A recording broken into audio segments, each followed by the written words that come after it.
oui, que faire lorsqu'on a une cause à cœur? On pourrait se dire par quoi commencer? Je ne sais pas.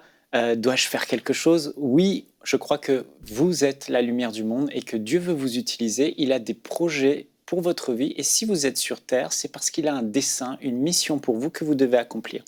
Alors par où commencer? J'aime beaucoup le parcours de Néhémie, j'ai eu à cœur de vous en parler. Vous savez, Néhémie, c'est celui qui a eu à cœur de reconstruire la ville de Jérusalem après sa destruction. Les murailles étaient en ruine, les portes étaient de Jérusalem, la belle Jérusalem était brûlée, des Juifs avaient été pris en captivité et ceux qui restaient étaient au milieu de l'opprobre et du désarroi. Et on voit que Néhémie a suivi un parcours bien particulier et j'aime son parcours parce qu'il n'a pas eu de choses spectaculaires. Il n'a pas entendu une voix audible de Dieu, du moins c'est pas écrit. Il n'a pas eu de visitation angélique, ni vu de buisson ardent, mais pourtant ce qu'il a fait était juste extraordinaire et la main de Dieu était avec lui et ce qu'il avait simplement sur le cœur était bien le fardeau que Dieu avait.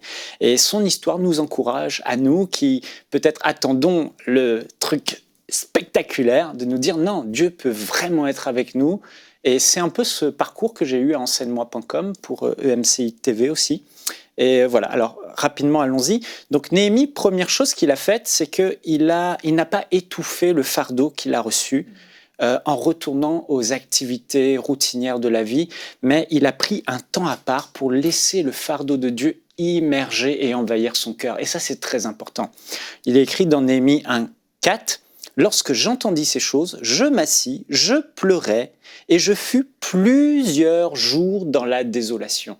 Et ça, c'est important. C'est important de ne pas laisser les activités de la journée, les pressions, les choses qu'on doit faire nous envahir et voler ce fardeau. Au contraire, faites tout ce que vous pouvez pour vous isoler, prendre un temps à part et laisser ce fardeau vous imprégner jusqu'à ce que dans votre cœur, vous ayez cette cicatrice qui restera toute votre vie, cette cicatrice que vous pourrez regarder et qui vous rappellera ce que Dieu a mis sur votre cœur ce jour-là, ce fardeau.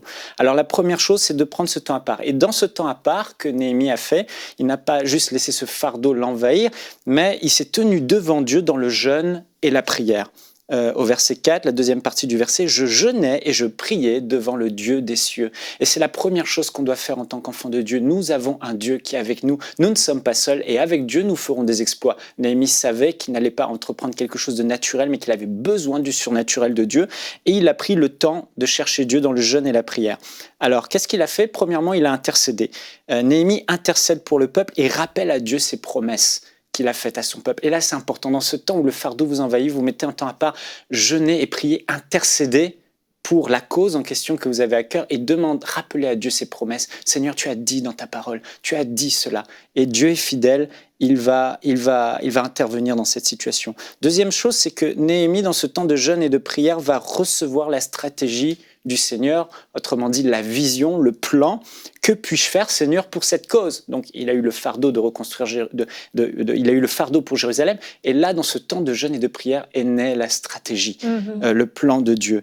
Et là, dans son cœur, Néhémie a simplement eu un rêve. C'est possible. Il a cru, je sais que c'est possible, cela peut s'accomplir. Et quand dans ton cœur, tu arrives à percevoir, quand dans ton cœur, tu arrives à croire que ce rêve peut se réaliser, c'est déjà quelque chose d'extraordinaire et de formidable.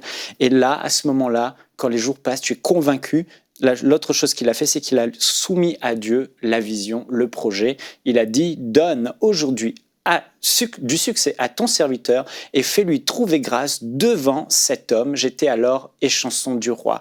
Et on voit que Néhémie était dans une position particulière. Il avait le roi Artaxerxès ou quelque chose comme ça à sa disposition. Donc, il pouvait bénéficier du roi des lettres de passage, des autorisations, de la matière, du bois pour reconstruire et aussi du temps, un congé de son temps. Il était échanson du roi. Et cette proximité avec le roi lui a donné une stratégie et il a dit « Seigneur, je te soumets cette stratégie, donne-moi ta faveur ». Et c'est ce qu'il a fait. Donc ensuite, il faut partager le projet à des personnes clés et Dieu vous donne sa faveur. Et la dernière chose, c'est se lever et bâtir. Ça vous demandera de travailler. Il y aura un coût, il y aura un prix à payer. Il ne faut pas simplement attendre que Dieu fasse tout. Il donne sa faveur, mais vous devez vous lever et bâtir. Et dans Néhémie 2:18, il est écrit « Levons-nous et bâtissons ». Il y aurait tellement de choses à dire. On va en parler. Retrouvez la suite de ce programme dans l'émission Bonjour chez vous sur ENCI TV.